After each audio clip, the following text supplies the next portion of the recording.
Shalom. Beri kemuliaan buat Tuhan. Lebih keras lagi dong Bapak Ibu Saudara. Hari ini saya mau minta sembunyikan dulu sampingnya, sesuatunya saya sembunyikan dulu. Saya mau minta 2 orang yang pakai baju merah ini dan yang pakai baju merah marun. Ayo, ini nih yang lagi lihat ke belakang, ayo ke depan dulu. Karena tadi mereka saling, merahnya kok ini, kamu merahnya ini. Jadi sekarang biar kita kerjain mereka ya. Coba di sebelah sini adik-adik, sebelah sini ya. Oke, Bapak Ibu Saudara, hari ini kita merayakan Paskah. Paskah adalah momen penting bagi kita umat Kristen. Kenapa penting? Karena seperti ini Bapak Ibu. Saat manusia jatuh dalam dosa, Adam dan Hawa jatuh dalam dosa, maka manusia, coba set dulu ya, coba. Oke, sekarang ya jadi sekarang tugasnya adalah mengikat. Jadi ceritanya begini, coba lihat ke depan. Ayo nanti habis ini jangan musuh-musuhan loh ya. Jadi ketika Adam dan Hawa jatuh di dalam dosa, saat itulah manusia terikat. Ayo kita jangan kuat-kuat, jangan pakai emosi ya. Ikatnya dengan penuh kasih. Jadi manusia terikat, terbelenggu oleh dosa, dan upah dosa adalah maut. Beginilah kondisi manusia. Ya ikat terus, ikatnya jangan jauh-jauh. Waduh, benar-benar dia penuh emosi gara-gara tadi beda bajunya. Gara-gara beda baju tadi ada kebetulan Ibu Angel yang nyuruh saya. Jadi udah langsung. Nah, itu bercanda aja. Jadi manusia jatuh dalam dosa, terikat seperti ini. Terbelenggu, tidak bisa hidup bebas. Terbelenggu dalam maut.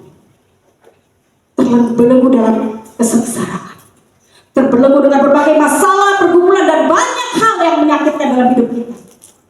Beginilah kondisi manusia pada mulanya.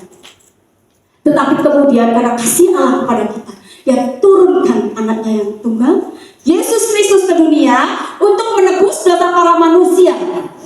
Dia yang tidak bercacat celah, dia yang tidak berdosa, Tuhan turunkan ke bumi menjadi sama dengan manusia, kemudian dia disalibkan, mati, dan di hari ketiga dia bangkit.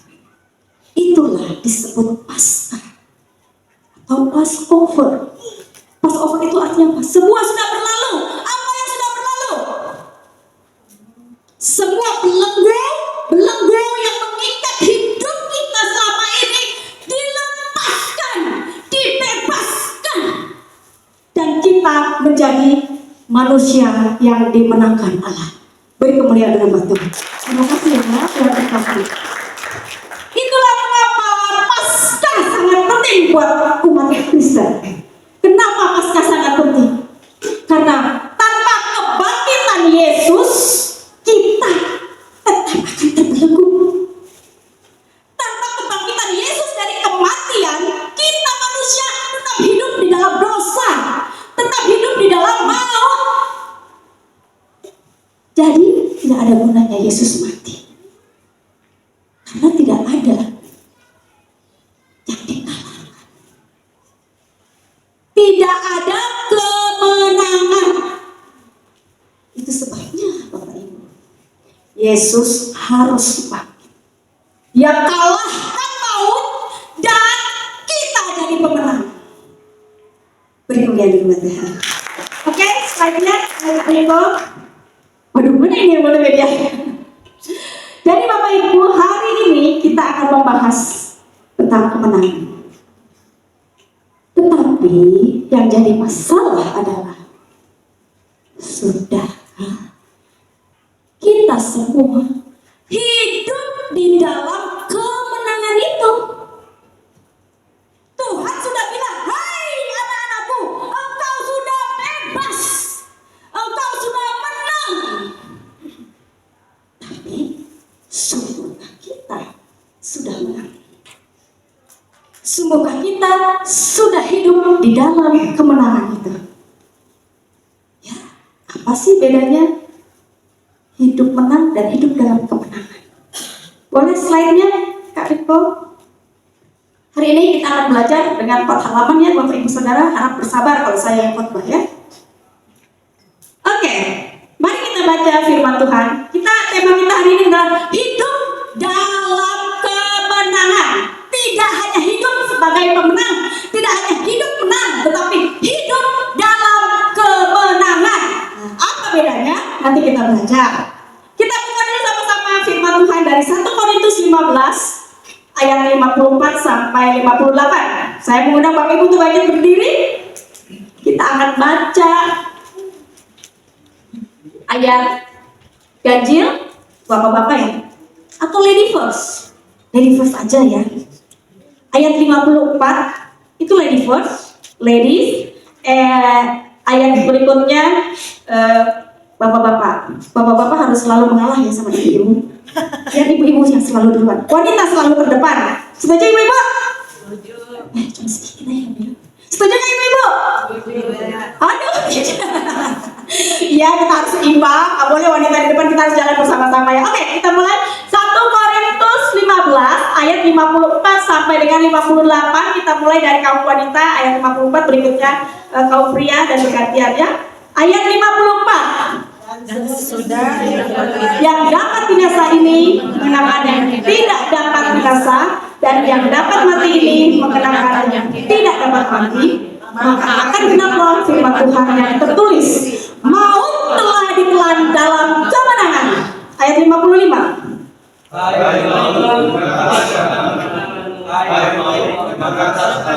Ayat 56. Sengat maut ialah dosa, dan kuasa dosa ialah hukum Taurat. Ayat 57. Tetapi syukur kepada Allah yang telah memberikan kepada kita kemenangan oleh Yesus Kristus Tuhan kita. Ayat 58. Karena itu saudara-saudaraku yang kekasih, berdirilah teguh, jangan goyah, dan giatlah selalu dalam pekerjaan Tuhan. Sebab kamu tahu bahwa dalam persekutuan dengan Tuhan jerih payahmu tidak sia-sia. Demikianlah firman Tuhan. Berbahagialah kita yang mengucapkan, dan mengaplikasikannya dalam hidup kita. Silakan Bapak Ibu duduk kembali. Baik, kita akan berbicara tentang kemenangan. Saya tidak akan lagi berbicara tentang Yesus kubur batu yang terbuka, Yesus yang tidak ada. Itu Bapak Ibu mesti sering setiap tahun ya. Kita bicarakan itu setiap kali Paskah. Hari ini kita akan berbicara dari sisi yang berbeda, yaitu kemenangan di dalam Kristus. Bagaimana kita yang sudah dimenangkan oleh Tuhan Yesus tetap hidup di dalam kemenangan itu. Coba sekarang sama-sama bilang, saya sudah menang. Oke, sekarang sudah menang apa Bapak Ibu? Sudah menang? Apakah sudah menang saja ataukah hidup di dalam kemenangan? Mari kita sama-sama cek ya. Saya hari ini banyak bawa sekali benda-benda. Pertama, saya bawa ini. Kira-kiranya. Sebentar ya, ini kayaknya belum saya. Jadi, Bapak Ibu, saya minta Bapak Ibu memilih. Ini air. Slide-nya Kak? Mati ya? Terus ya? Nah, oke ini. Ini air, jangan dulu sayangkan. Matikan. Nanti mereka tahu rahasianya. Nanti cuma tahu rahasia kita. Ini bola, dan ini jepit rambut. Kira-kira siapa yang mau milih menjadi bola?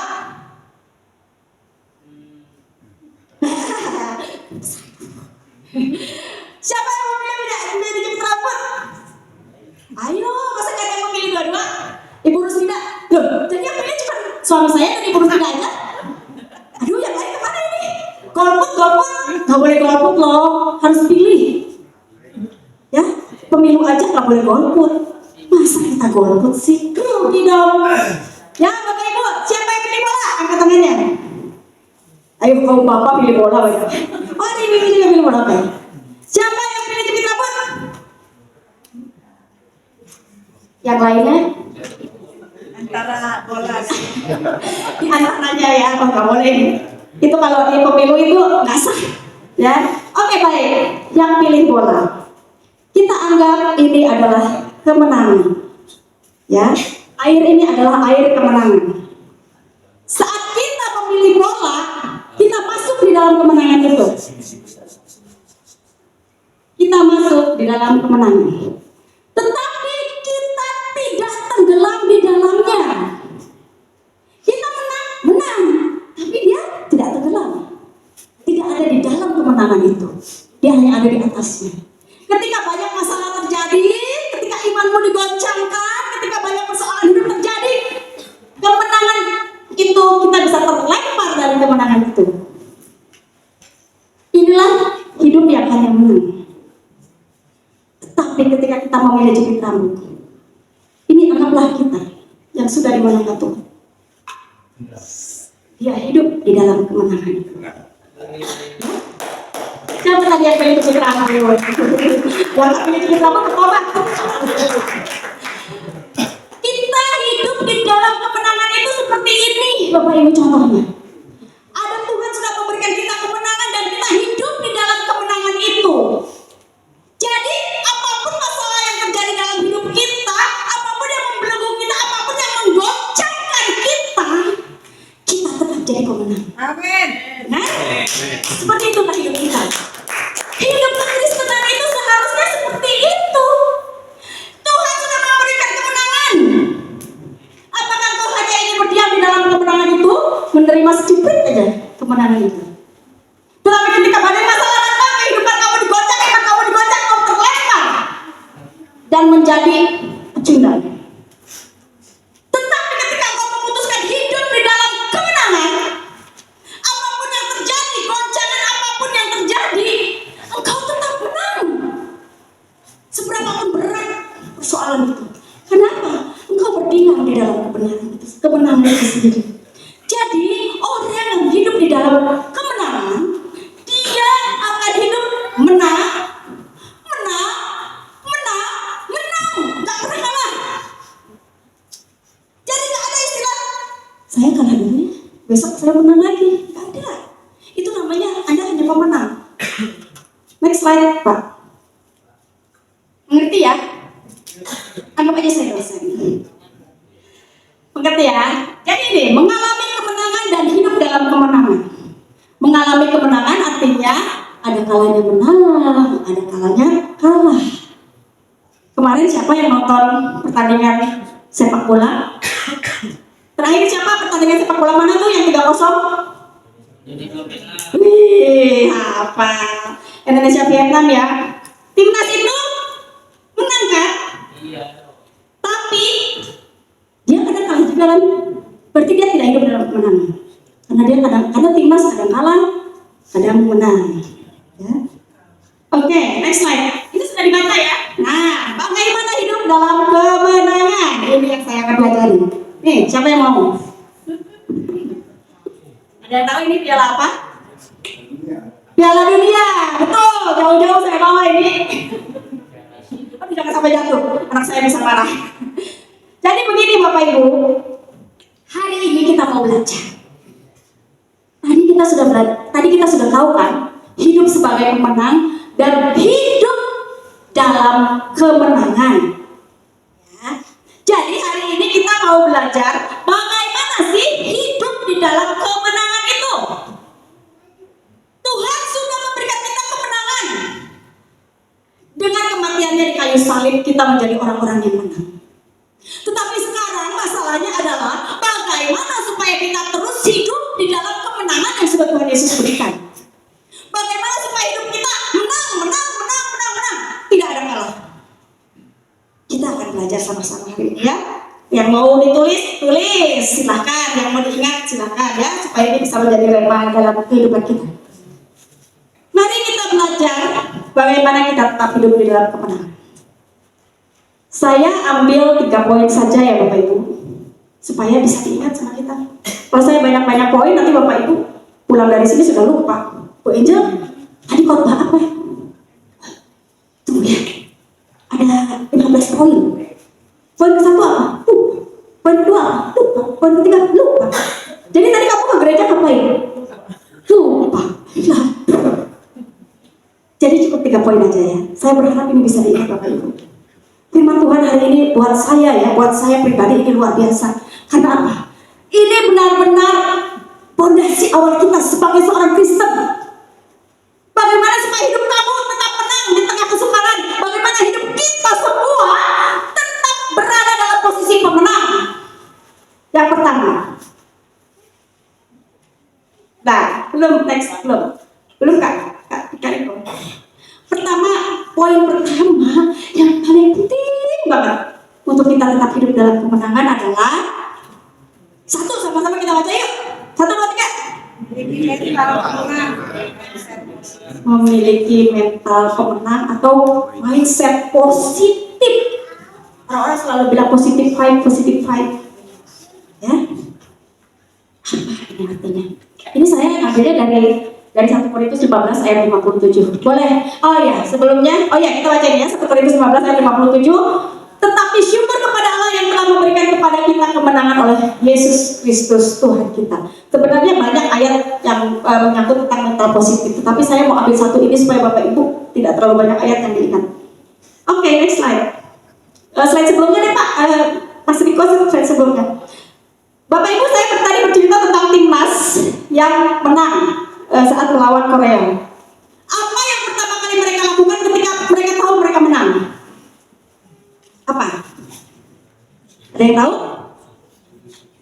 Sujud syukur. Betul. Ada orang yang ketika tahu dia menang, lalu dia mengeluh. Ada orang yang ketika tahu dia menang, dia kemudian marah-marah. Ada orang yang ketika tahu bahwa dia tuh pemenang, tapi kemudian dia bilang, menang. Ada yang gitu? Bagaimana ketika misalnya nih, saya mencari nih. Bagaimana ibu yang mau jujur? Ketika ibu tiba-tiba dapat arisan 15 miliar. Gimana ibu? Ibu dapat arisan loh bu. Arisan apa? Ibu sehari ini dapat arisan 15 miliar. Apa yang ibu lakukan? Senang. Kira-kira seperti itu tak? Ketika ibu tahu bahwa ibu menang arisan atau menang lotre lah. Kalau arisan kita masih tetap harus bayar. Menang lotre, menang undian, menang hadiah lah, hadiah dari Jogja Mart atau apa gitu. Dapat 15M. Gimana? Ibu dapat hadiah 15M. Bersyukur, bukan bilang bercanda. Atau ibu bilang, bercanda nih ya mas. Apa yang kita andaikan yang benar terjadi ya. Kita ambilkan aja terjadi. Terjadi itu ibu kenapa? Makasih ya, gitu gak kira-kira bu? Apa kata pertama yang akan ibu keluarkan? Puji. Tapi ragu juga. Tiba-tiba datang kasih bu ini. Kadang-kadang kan kita terlalu takjub ya. Jadi ketika kita mendapatkan sesuatu, kita menang sesuatu, pasti apa yang kita lakukan? Wow, puji Tuhan. Kemudian apa? Wow, bersukacita kan kita. Bersukacita, bergembira kan. Benar nggak? Tidak ada tuh ngeluh-ngeluh.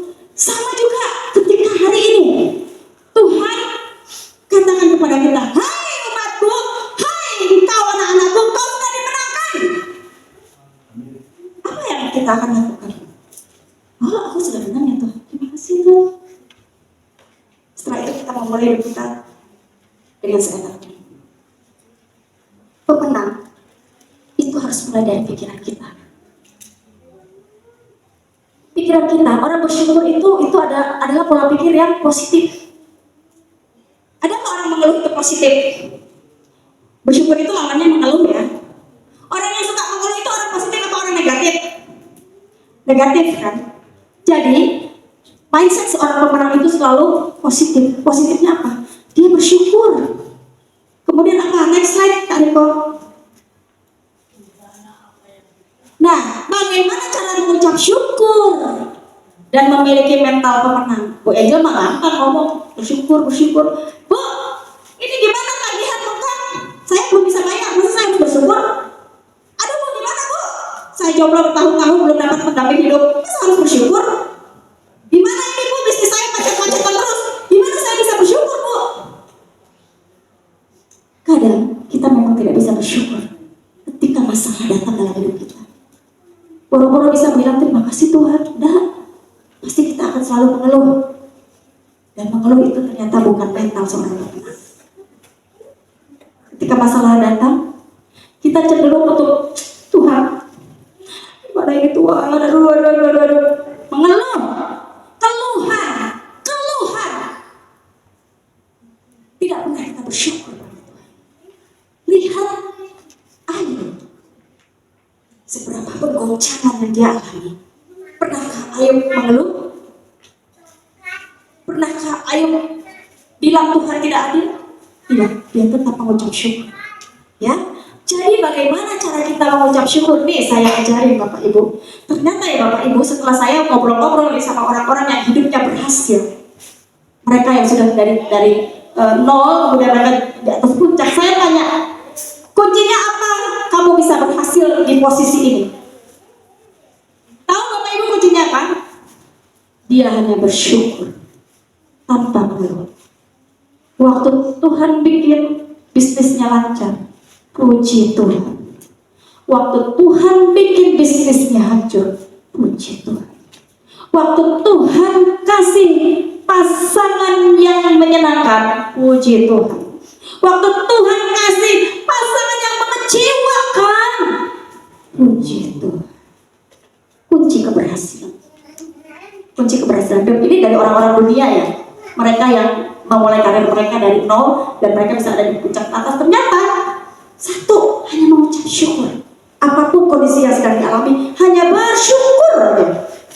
Nah, bagaimana cara bisa mengucap syukur dan memiliki mental pemenang? Ini pertama, ubah apa yang kita lihat, apa yang kita lihat. Apa yang Bapak Ibu sering melihat setiap hari? TikTok, Bu. Tiap hari saya scroll TikTok. Yang kamu scroll TikTok itu apa? Yang kamu lihat? Cuma hal-hal negatif, gosip-gosip, atau enggak yang kamu lihat di TikTok itu adalah firman-firman Tuhan. TikTok juga banyak firman Tuhan di situ. Apa yang masuk dalam pikiran kita, apa yang kita lihat, apa yang kita dengar, itu akan masuk di dalam pikiran kita. Kalau yang Bapak Ibu dengar orang-orang yang selalu mengeluh, orang-orang yang selalu berkeluh kesah, orang-orang yang pesimis dengan hidupnya, orang-orang yang selalu putus asa, hal-hal yang selalu mendatangkan ketidakbaikan untuk hidup kita, itu akan terekam dalam memori kita, akan terekam dalam pola pikir kita. Saat pola pikir ini ada dalam diri kita, itu akan berpengaruh terhadap apa yang kita katakan. Perkataan kita menjadi jelek. Contoh nih, Bapak Ibu suka mendengarkan yang, aduh susah sekali ya, aduh kayaknya ini saya melihat orang-orang susah sekali cari uang zaman sekarang. Bisnis ini bangkrut, bisnis itu bangkrut, buka usaha ini tutup. Wow, memang ekonomi itu lagi suram, ekonomi memang lagi down. Kemudian masuklah dalam pikiran kita, orang lain aja pada tutup bisnisnya, gimana bisnis saya? Udah, dunia aja lagi seperti ini keadaannya, bagaimana hidup saya? Ya, tidak ada harapan juga saya. Apa? Karena kau memasukkan sesuatu yang jelek dalam pikiranmu. Karena kau melihat mendengar sesuatu yang tidak mendatangkan iman. Itulah yang menjadi pola pikir kita. Saat itu menjadi pola pikir kita, apa yang kita ucapkan? Nggak mungkinlah Bu Angel, nggak mungkinlah ini bisa selesai, nggak mungkinlah ini bisa diselesaikan, nggak mungkin Bu. Lihat, saya dengar sini begini Bu. Apalagi saya yang hanya butiran debu. Manusia seperti itu. Setelah kita mengatakan tidak mungkin, jadilah akhirnya tidak mungkin. Apa yang kita katakan terekam dalam memori kita, menjadi kebiasaan kita. Kenapa? Saat kita bilang tidak mungkin, akhirnya kita tidak suka, tidak melakukan apa-apa, tidak berusaha, tidak melakukan apapun. Dan itu akhirnya menjadi kebiasaan, menjadi habit, menjadi karakter, dan akhirnya itulah yang menjadi hidup kita. Jadi Bapak Ibu, untuk kita bisa belajar mindset pikiran kita menjadi pikiran yang positif, menjadi mental seorang pemenang, yang pertama adalah ubah apa? Ubah apa yang kita dengar, ubah apa yang kita lihat. Caranya bagaimana? Sering-sering kumpul dengan orang-orang yang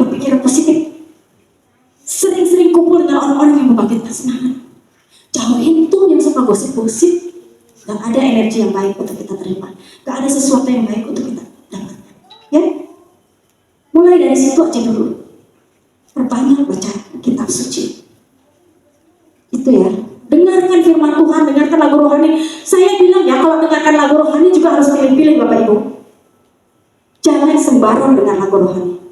Karena lagu rohani sekarang tuh lebih banyak yang populer. Ya, contoh lagunya.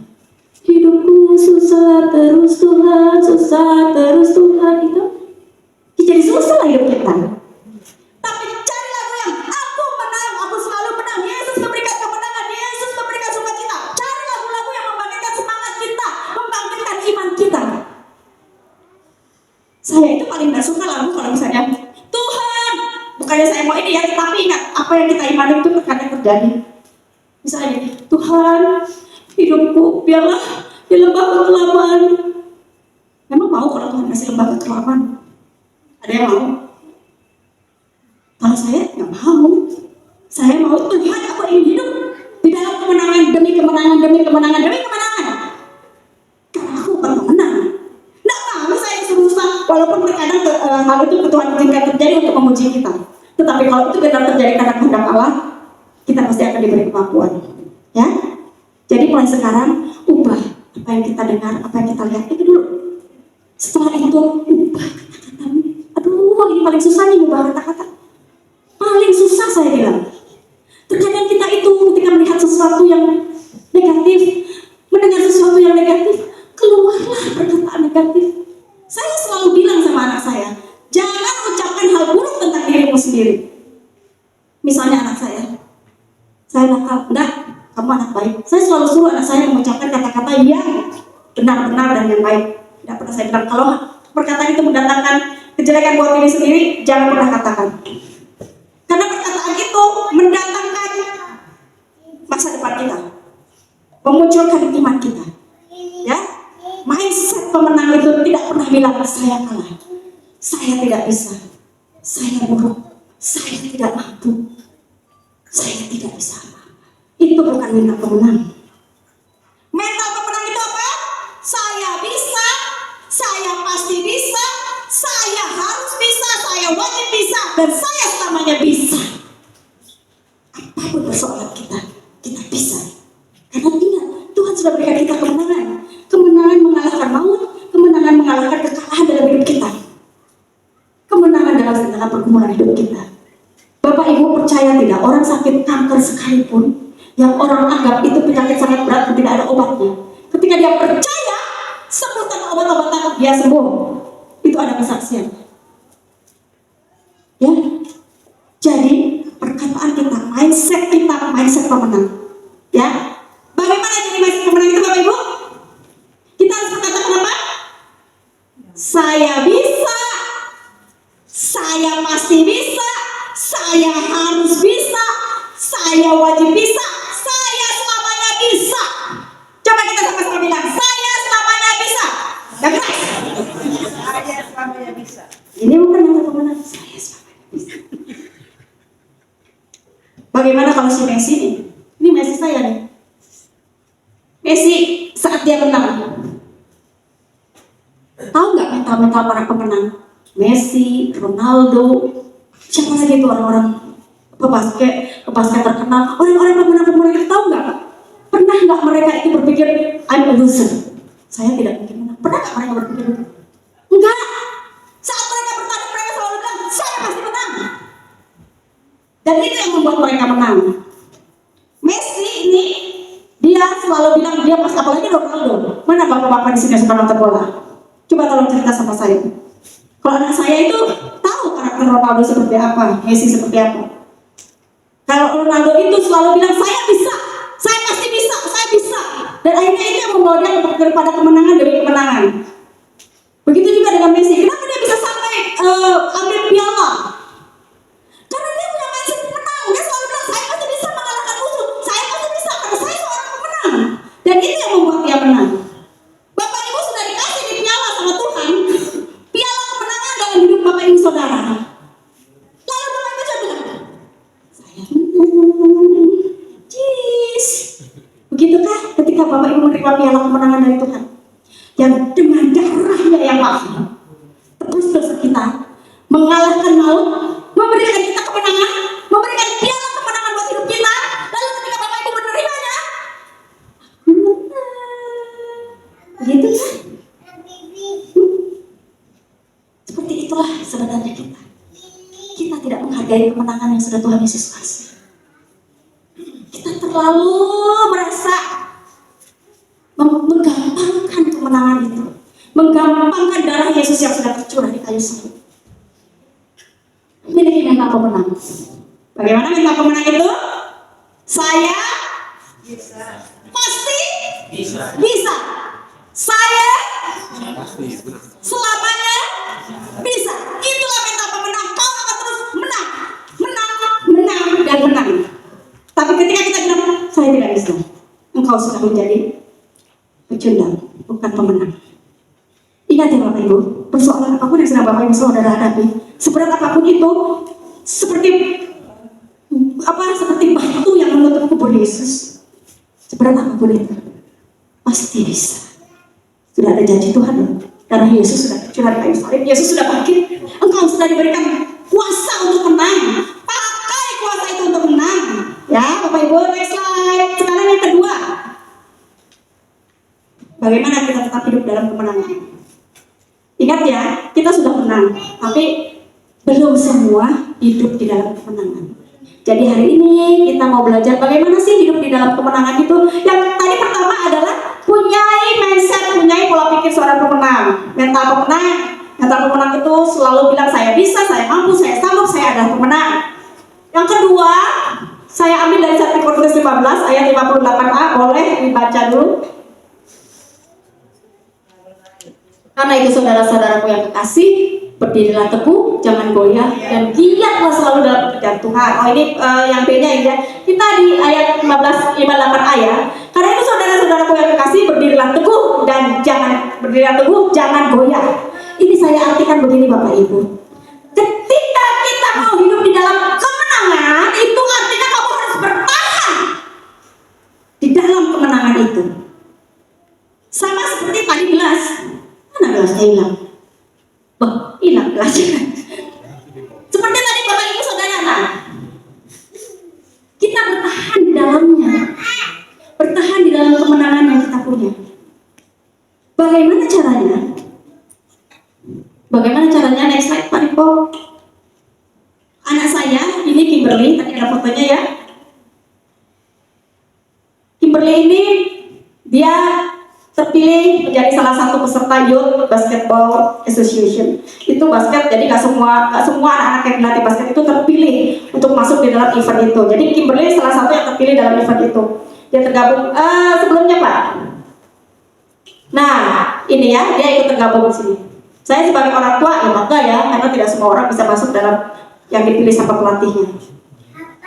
Dia masuk dalam tim basket ini. Nah, apa yang harus Kimberly lakukan, harus saya lakukan untuk dia bisa tetap terpilih di dalam event-event berikutnya, supaya dia bisa mempertahankan kemenangannya? Bagaimana para pemain bola seperti Messi, Ronaldo bisa mempertahankan supaya dia tetap dalam posisi menang dan tidak kalah? Apa yang harus dilakukan? Dia bertahan dalam kemenangan itu. Dia bertahan di posisi teratas sebagai pemenang. Tapi masalahnya, bagaimana cara kita untuk tetap bertahan di posisi itu? Anggaplah ini lingkaran kemenangan. Ini kita bikin lingkaran kemenangan kan? Sedikit aja lah, segini. Aduh, saya sedikit sekali. Nah, begini ya. Ini lingkaran kemenangan. Kita hidup di dalam kemenangan ini. Bagaimana caranya supaya kita, biarpun banyak masalah, banyak badai, kita tidak keluar dari kemenangan kita dan menjadi pecundang? Artinya apa Bapak Ibu? Apapun yang terjadi harus bertahan, benar nggak? Kita harus diam di sini nih, supaya nggak keluar dari zona kemenangan itu. Tapi caranya gimana? Supaya ketika banyak badai masalah itu kita nggak terlempar keluar dari kemenangan kita. Bagaimana caranya supaya tetap bertahan dalam kemenangan itu? Tadi kan dibilang berdirilah teguh, jangan goyah. Artinya kita bertahan ya. Caranya bagaimana? Boleh next slide. Cara bertahan dalam kemenangan. Saya sudah berapa menit lagi ya Bu? Tidak? Masih lama? lagi. Mari kita cepat-cepat.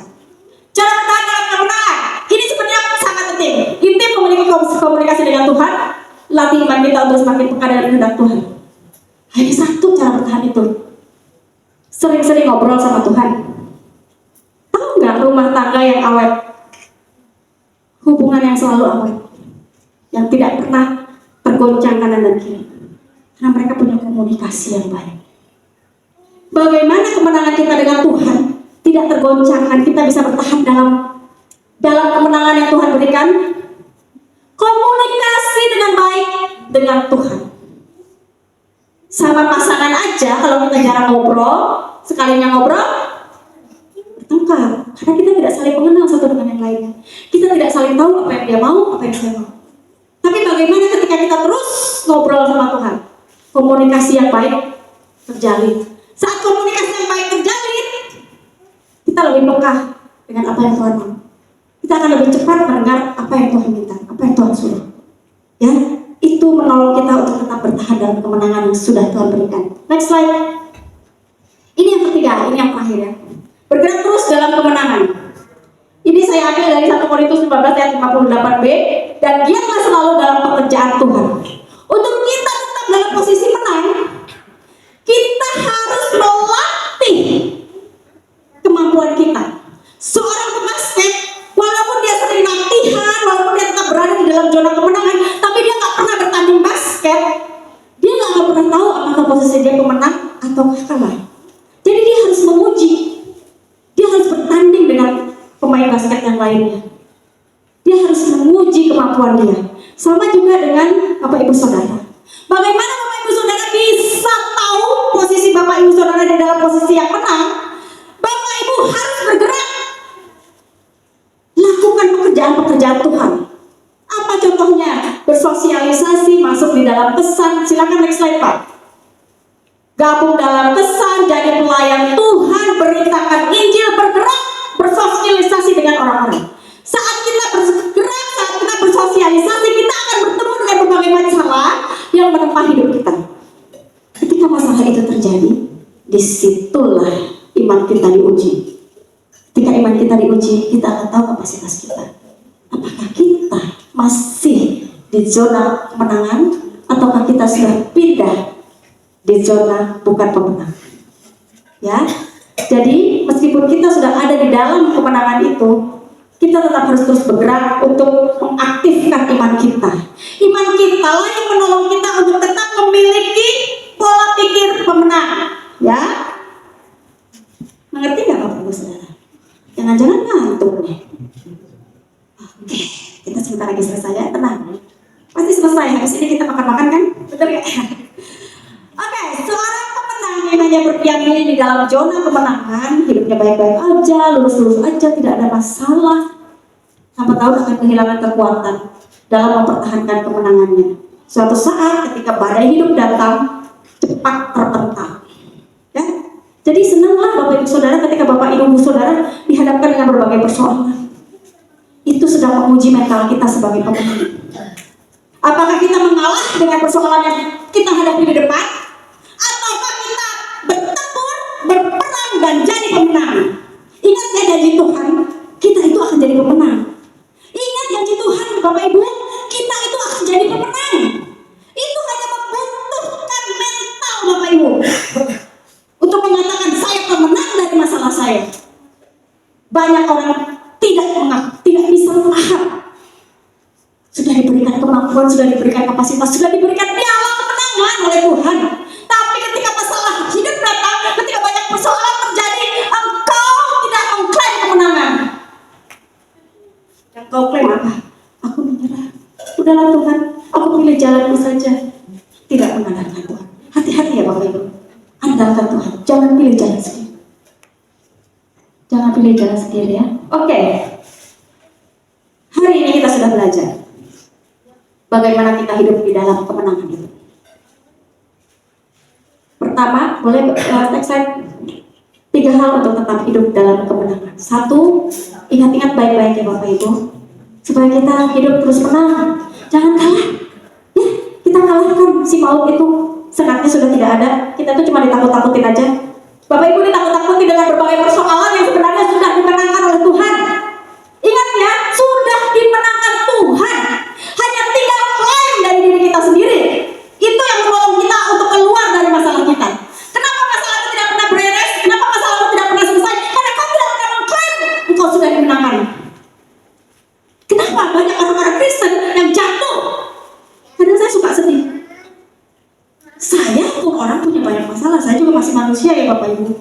Saya juga nggak mesti banyak. Masalah saya mungkin kalau mungkin bapak ibu segede pohon toge, saya mungkin segede pohon kelapa.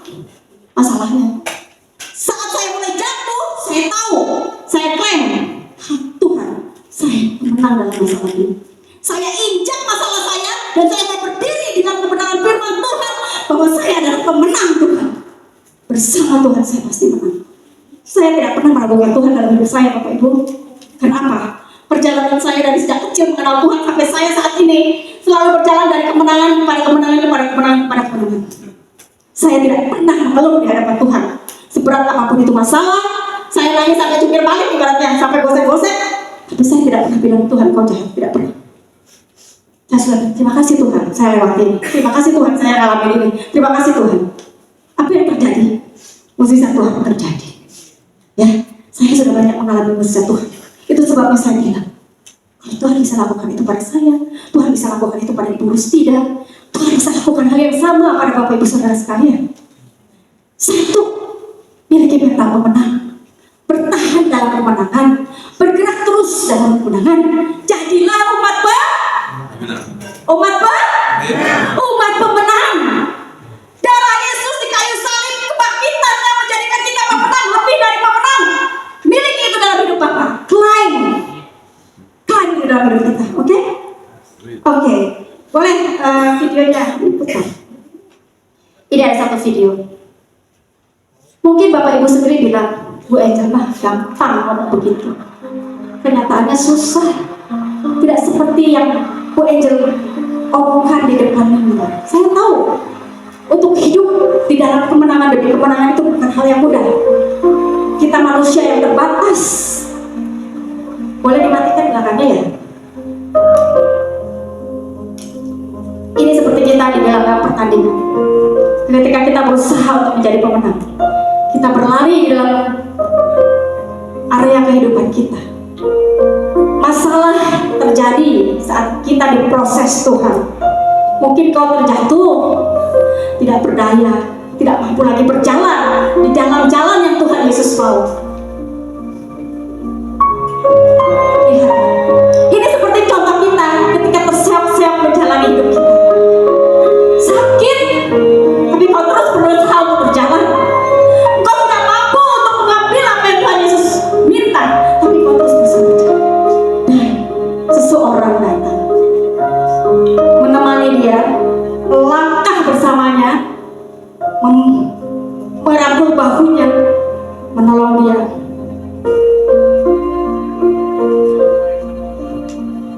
Ini kisah nyata ya, tentang seorang pelari. Dan Bapak Ibu tahu siapa yang menolong dia? Itu adalah ayahnya. Seperti itu ayah kita di surga. Dia mampu menolong kita. Seberat apapun persoalan Bapak Ibu Saudara, saya tahu banyak jemaat di sini yang memiliki pergumulan sangat berat. Engkau siap-siap tidak mampu berjalan meneruskan hidupmu. Ketika kau tahu, Tuhan, aku sudah sampai di sini. Aku sudah tak mampu lagi, Tuhan.